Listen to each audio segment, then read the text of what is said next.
नमस्कार दोस्तों, स्वागत है आपका आज की बड़ी खबर में। आज की तारीख है 10 नवंबर 2025, दिन सोमवार। लेकर आए हैं हम मध्य प्रदेश से जुड़ी वो सबसे बड़ी और ताज़ा सुर्खियां जो आपके लिए जानना बेहद जरूरी है। एमपी में बढ़ी ठिठुरन, इंदौर राजगढ़ कांपे, पारा 7 डिग्री पहुंचा। नवंबर में ठंड ने तोड़े रिकॉर्ड। मध्य प्रदेश में सर्दी ने इस बार नवंबर की शुरुआत में ही कड़ापन दिखा दिया है। शनिवार रविवार की रात राजधानी भोपाल में न्यूनतम तापमान 8 डिग्री तक उतर गया। इंदौर में पारा 7 डिग्री दर्ज हुआ। बिहार चुनाव प्रचार के आखिरी दिन सीएम मोहन यादव आज पूर्वी चंपारण में रहेंगे। वे पुनौरा धाम में दर्शन के बाद ढाका में रोड शो करेंगे। इसके बाद चिरैया, नरकटिया और मोतिहारी विधानसभा में जनसभाएं लेंगे। सीएम दिन भर कई कार्यक्रमों में एनडीए उम्मीदवारों के समर्थन में प्रचार करेंगे। बिहार चुनाव के दूसरे चरण की 122 सीटों पर प्रचार थम गया है। 11 नवंबर को वोटिंग और 14 नवंबर को नतीजे आएंगे। भारत नेपाल सीमा पर सुरक्षा बढ़ा दी गई है। सीमा 11 नवंबर की रात तक सील रहेगी। एमपी के पन्ना जिले में किसान ब्रजेंद्र शर्मा की किस्मत चमकी। सिरस्वाहा गांव में खुदाई के दौरान एक साथ 5 हीरे मिले। इनका कुल वजन 5.79 कैरेट है। किसान को 6 महीने पहले हीरा खनन का पट्टा मिला था। अब इन हीरों की नीलामी की जाएगी। भोपाल में दर्दनाक सड़क हादसे में नेवी के 2 जवानों की मौत हो गई। दोनों जवान केरल के रहने वाले थे और रक्षा विहार कॉलोनी में रहते थे। अज्ञात वाहन ने पीछे से जोरदार टक्कर मारी। मौके से 2 हेलमेट बरामद हुए हैं। पुलिस सीसीटीवी फुटेज के जरिए आरोपी की तलाश कर रही है। जबलपुर में फ्रिज ब्लास्ट हादसे में 14 साल के बच्चे की 108 हड्डियां टूट गईं। बच्चे की हालत बेहद नाजुक थी, लेकिन डॉक्टरों ने उसकी जान बचा ली। डॉक्टर्स ने सांस के लिए गले में छेद कर रास्ता बनाया और हड्डियां जोड़ी। ऑपरेशन मेट्रो प्राइम अस्पताल में किया गया। अब बच्चे की स्थिति स्थिर बताई जा रही है। बड़वानी मंडी में कपास के कम दाम मिलने पर किसानों ने हंगामा किया। व्यापारियों ने 3500 से 4000 रुपए की बोली लगाई थी, जिस पर किसान भड़क उठे। अधिकारियों के हस्तक्षेप के बाद 5500 रुपए प्रति क्विंटल पर बोली शुरू हुई। मंडी में लंबे समय तक अफरा तफरी का माहौल रहा। रिलायंस चेयरमैन मुकेश अंबानी ने नाथद्वारा के श्रीनाथ जी मंदिर में 15 करोड़ रुपए का दान दिया। उन्होंने 50 करोड़ की लागत से आधुनिक यात्री एवं वरिष्ठ सेवा सदन बनाने की घोषणा की।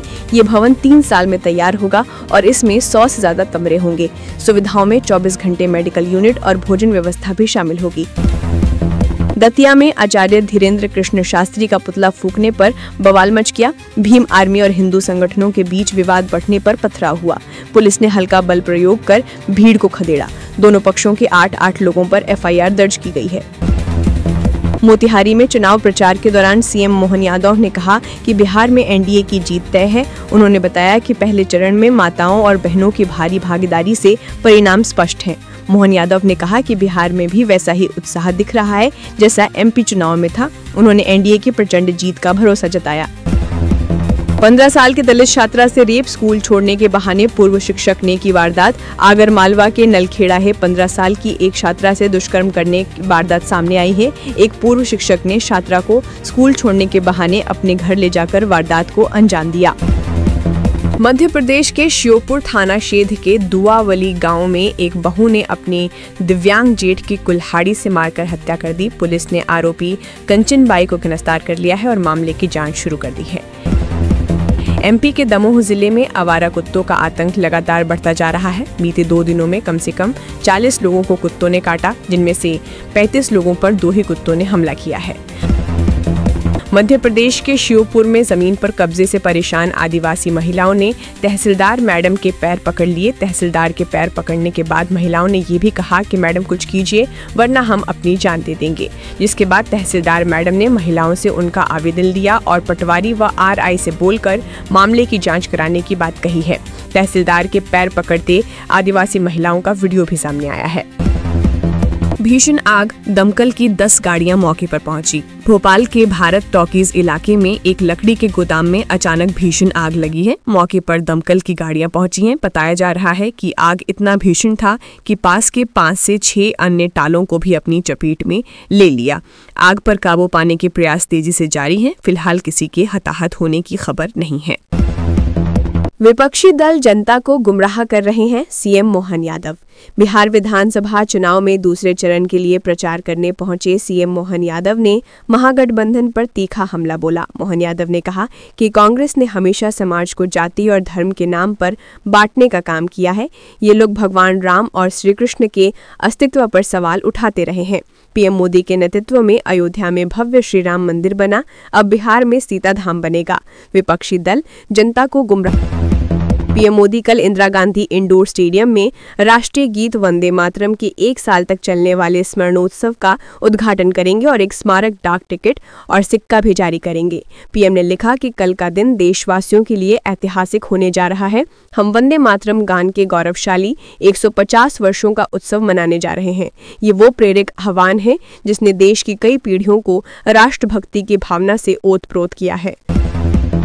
ट्रॉफी को छूने का एहसास अच्छा है, सूर्या ने नकवी पर कसा तंज। T20 सीरीज जीतने के बाद कैप्टन सूर्य कुमार यादव के बयान ने एशिया कप ट्रॉफी विवाद की याद दिला दी है। सूर्या ने मोहसिन नकवी पर तंज कसते हुए कहा कि आखिरकार ट्रॉफी को छूकर बहुत अच्छा लग रहा है। जब मुझे सीरीज जीत की ट्रॉफी सौंपी गई तो मैंने इसे अपने हाथों में महसूस किया। कुछ दिन पहले हमारी महिला टीम ने वर्ल्ड कप जीता है, वो ट्रॉफी घर आ चुकी है। अब इस ट्रॉफी को पकड़कर काफी अच्छा लग रहा है। सीएम मोहन यादव ने भोपाल निवास पर आईसीसी महिला वर्ल्ड कप विजेता क्रांति गौड़ और उनके माता पिता का सम्मान किया। उन्होंने कहा, खिलाड़ियों की दुनिया सबसे अच्छी दुनिया है। एमपी की बेटी ने देश का मान बढ़ाया है। सीएम मोहन यादव ने भोपाल में वन विभाग और चिकित्सा शिक्षा विभाग के 877 अभ्यर्थियों को नियुक्ति पत्र सौंपे। उन्होंने कहा, आप सभी के प्रयासों से मध्य प्रदेश मजबूत, सुरक्षित, समृद्ध और स्वस्थ बनेगा। एमपी में 9 साल बाद विधायकों का वेतन भत्ता बढ़ाया जाएगा। डिप्टी सीएम राजेंद्र शुक्ल की अध्यक्षता में बनी समिति 11 नवंबर को बैठक करेगी। समिति अन्य राज्यों से तुलना कर रिपोर्ट सरकार को सौंपेगी। क्या आरबीआई ने वाकई 35 टन सोना बेचा? आरबीआई ने 35 टन सोने की बिक्री के दावों को खारिज कर दिया है। सोशल मीडिया पर वायरल झूठी खबरों को फर्जी बताते हुए पीआईबी फैक्ट चेक यूनिट ने स्पष्ट किया कि ये निराधार अफवाहें हैं। आरबीआई ने जनता से केवल आधिकारिक स्रोतों पर भरोसा करने और सटीक जानकारी के लिए अपनी वेबसाइट जांचने की अपील की है। ये स्पष्टीकरण वैश्विक सोने के अस्थिरता और केंद्रीय बैंकों की बढ़ती मांग के बीच आया है, न कि किसी बिक्री के कारण।